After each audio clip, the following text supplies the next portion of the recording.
Good morning, everybody. Before I start, a quick show of hands. How many people here have helped one of their loved ones either recover from a fall or avoid a fall in the last year? Wow. Well, I think we're in the right place today. My name is Matt Maynard, and I am an occupational therapist with the VA's home-based primary care program. My role is to help veterans remain safe in their homes. Um, Falls are one of the most common and most serious risks facing veterans today that live in their community. A single fall can change everything. It can mean a hospitalization, an injury, a hospitalization, a loss of independence, and each of these things can bring stress on caregivers and families. And for those that are already dealing with multiple medical problems, these can make things worse. In home-based primary care, we take a team-based approach, but my focus is on the home environment and daily activities. I look at how the veteran is moving, the routines they follow, and the equipment that they're using. This helps us spot risks that may not be obvious for us to see in a clinical setting. Caregivers are vital to this process. Caregivers are the ones that see the missed steps, the slips, the trips. They're the ones that see the equipment that's failing a lot more quickly than somebody in a clinic might see that. You help us intervene sooner, and you do help us tailor the solutions to make sure they meet the veteran's needs. Sometimes what we find is that equipment is missing altogether. Other times the equipment is there but not being used safely, or it isn't meeting the veteran's needs. When this happens, we dig deeper, and talking and collaborating with the caregivers is vital in this process. At the end of the day, our goal is to reduce fall risk while supporting independence. We know not every fall can be prevented, but with the right adaptive equipment in place and the right support around it from those caregivers, we can make a meaningful difference in keeping veterans safe at their own home. Fall risk is the likelihood that somebody's going to fall. We can't tell the future, but in healthcare, we can use a lot of factors to triangulate and try and estimate their fall risk and respond accordingly. So some numbers for context: 1 in 4 people over the age of 65 will have a fall in the next year. Hip, spine, skull, and rib fractures are commonly associated with those falls. Almost 1 million adults face a hospitalization in the United States each year because of a fall. I was at a falls conference yesterday. Right now, it's $60 billion a year that it's spent to help people recover from falls.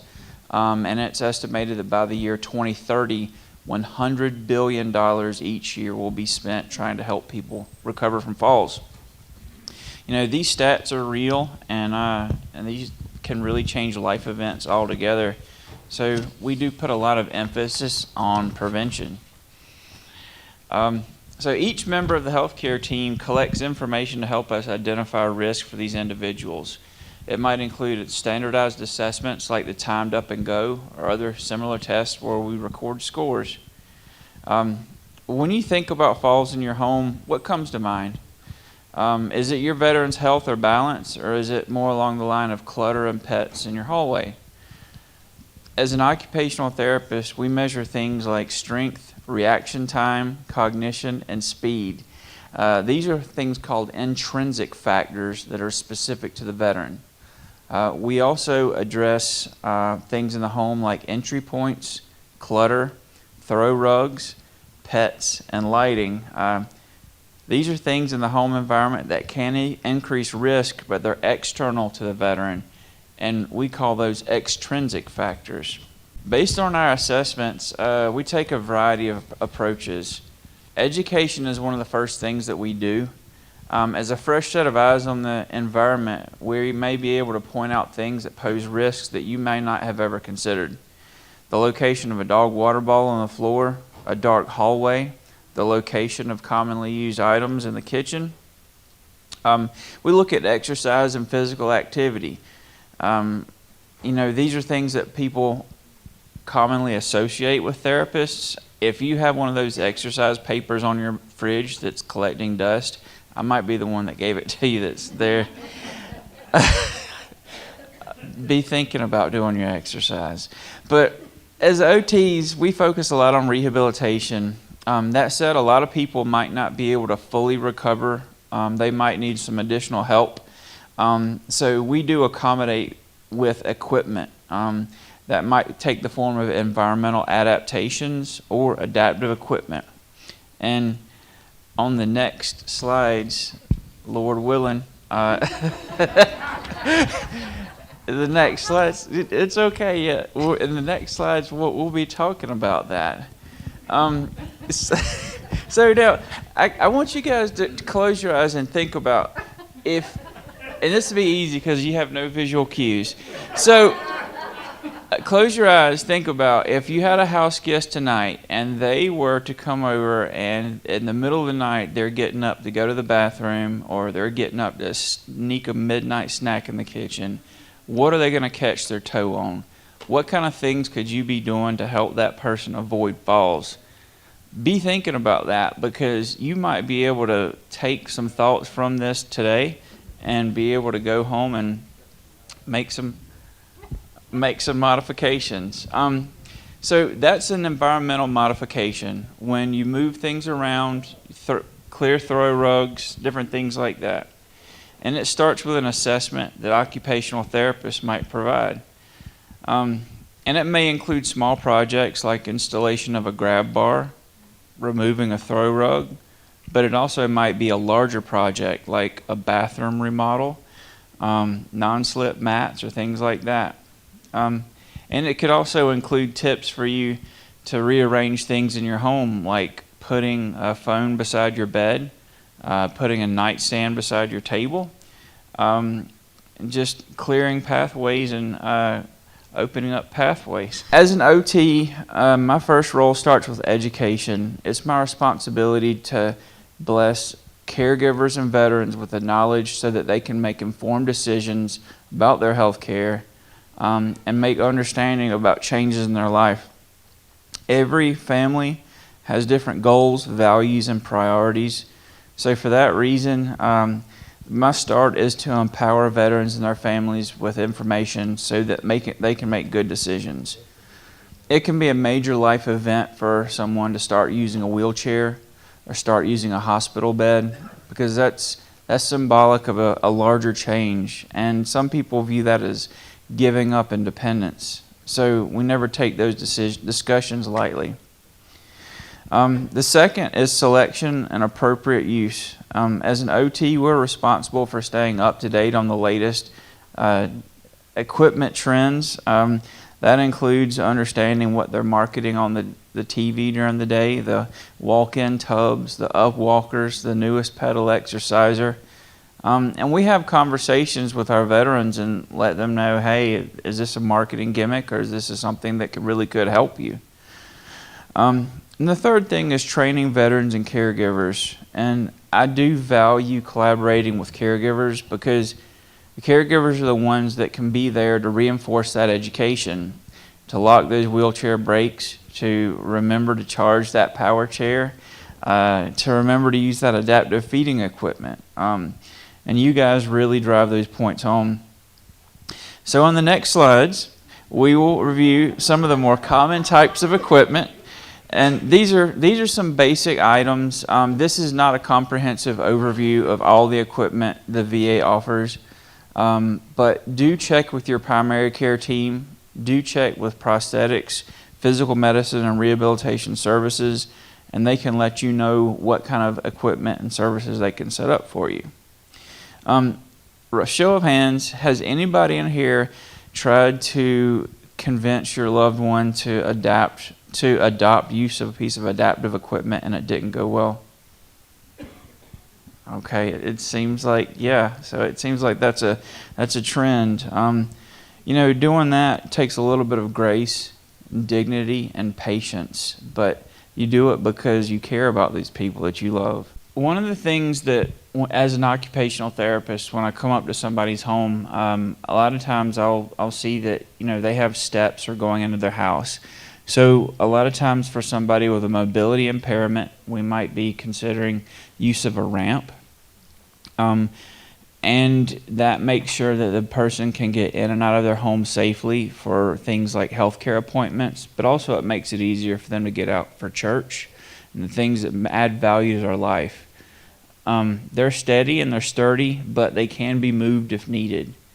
And there's times when we find that that's not feasible. So in situations like that, we'll offer a vertical platform lift, and that's another way to get people in and out.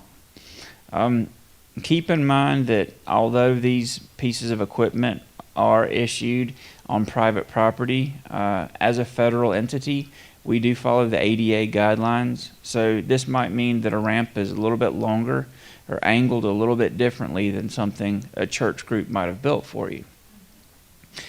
And I've had some veterans be opposed to having a ramp put in front of their house because they fear it signals weakness or vulnerability for people that might wish them ill will. Know that I can honestly say that I feel like a ramp adds more safety than I think I've ever seen it take. But that is something that I've had to deal with people having a resistance to accepting such a piece of equipment. Also, keep in mind that the VA will maintain a ramp or any other types of equipment they give you as long as the veteran needs it, and it would be done at no cost to you. So we're talking about falls prevention. I'm going to start talking now about urinals and bedside commodes. Why might somebody be talking about a bedside commode when we're talking about fall risk?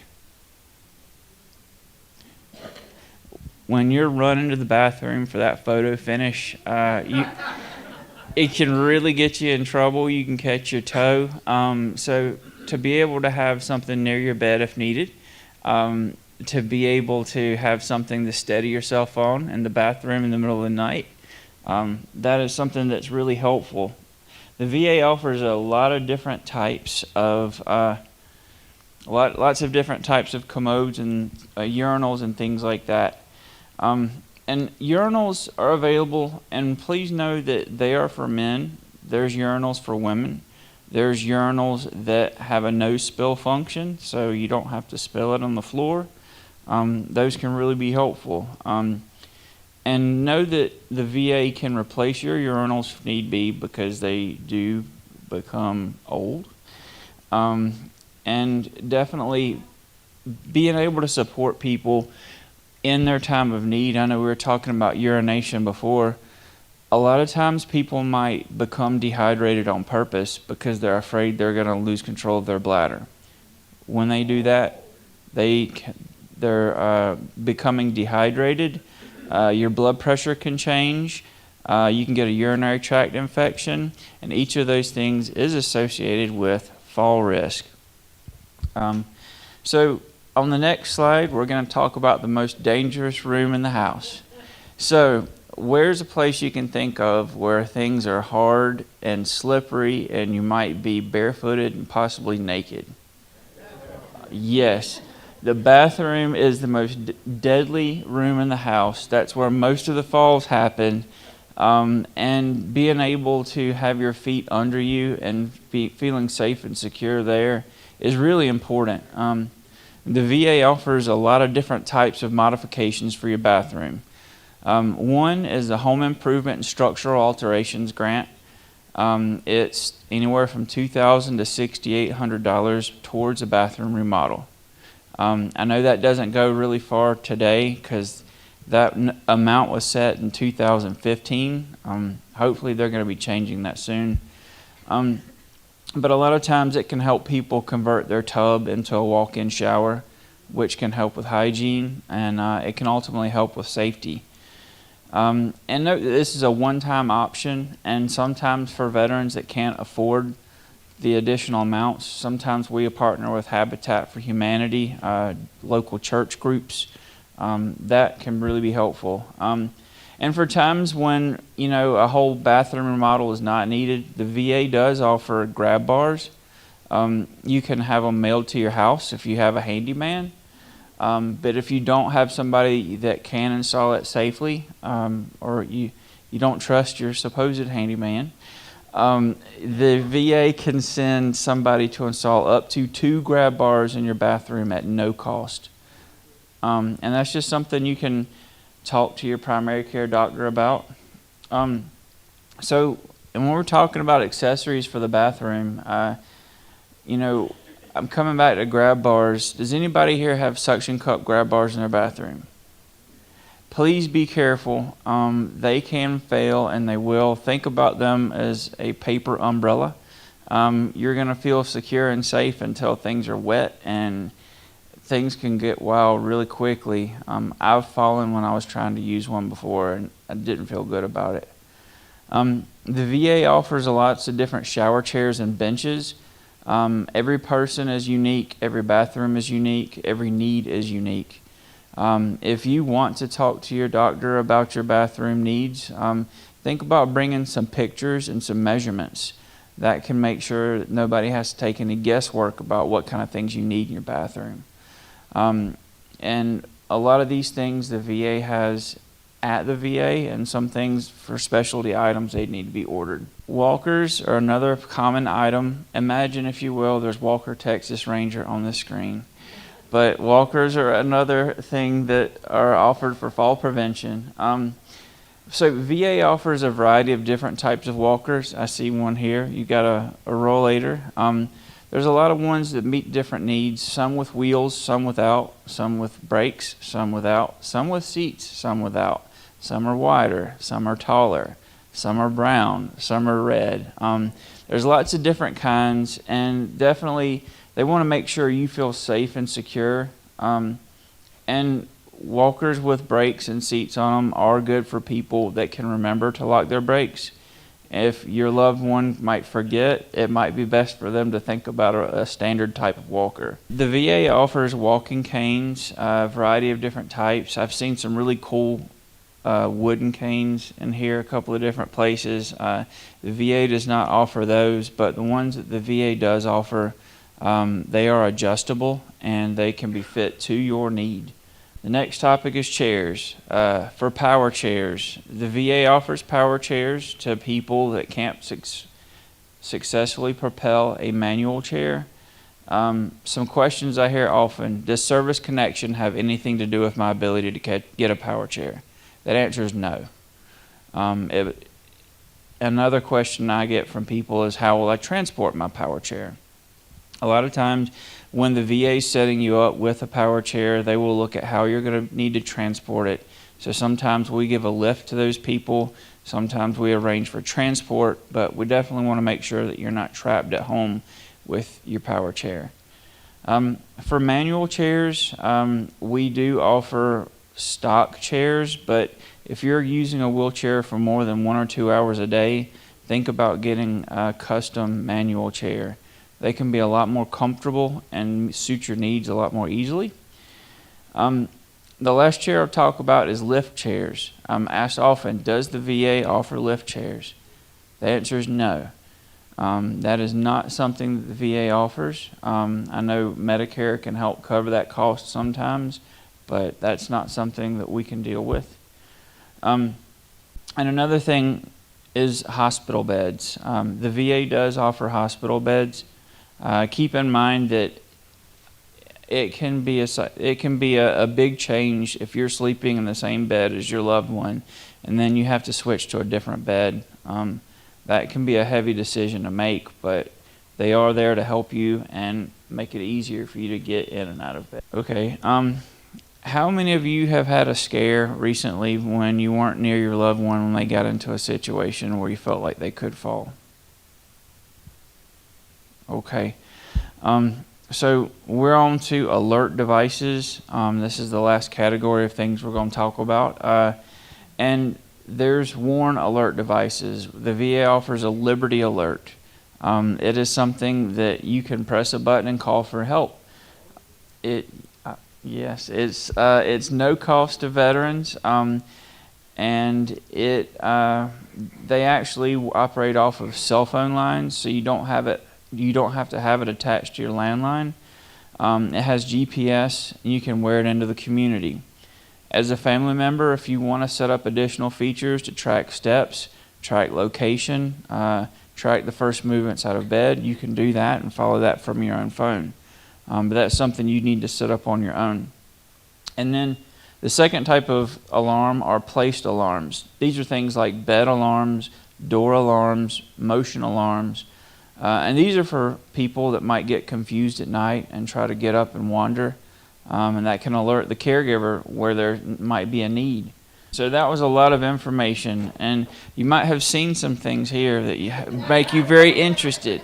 So there's two options to how you can go about these things. The first one is to talk to your primary care team, let them know you have interest or you have questions. They can set up for you to have an appointment in physical medicine and rehabilitation services, or you can walk into PM&RS, physical medicine rehabilitation services, the next time you're at the hospital. Some of these items they do have there at the hospital. Some of them they might mail to your home. Some you might have to come back to the hospital for final training on. As I close, I wanted to share this. Serving veterans has taught me that their resilience is extraordinary, but it's caregivers that allow that resilience to shine day after day. You're the ones that notice those small details, who carry the weight in quiet moments, and give pieces of yourselves so your loved ones can hold on to comfort, dignity, and safety. What you do is not easy, and it's not always recognized, but is deeply felt in the lives that you touch. From my heart, thank you for your strength, your compassion, and your unwavering love. Our veterans could not walk this journey without you, and it's an honor to walk alongside you.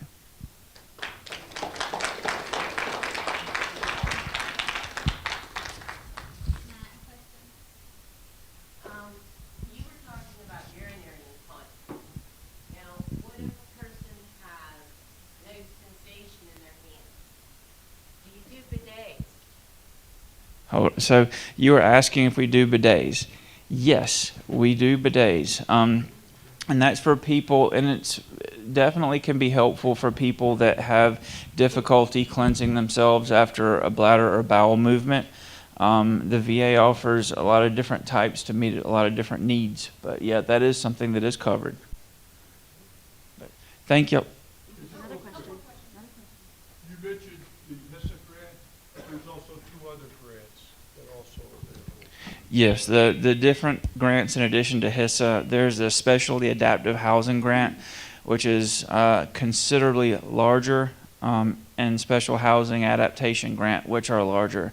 And those come through the veterans benefits. But thank you so much for pointing that out.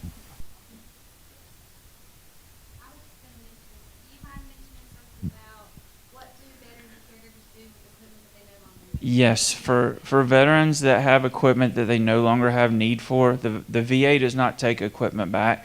If you wanted to donate that equipment in honor of your loved one to a local organization, if you wanted to donate it to a church loan closet, there's always a need in the community, and not everybody has VA benefits, so that can be a blessing to somebody that has a need.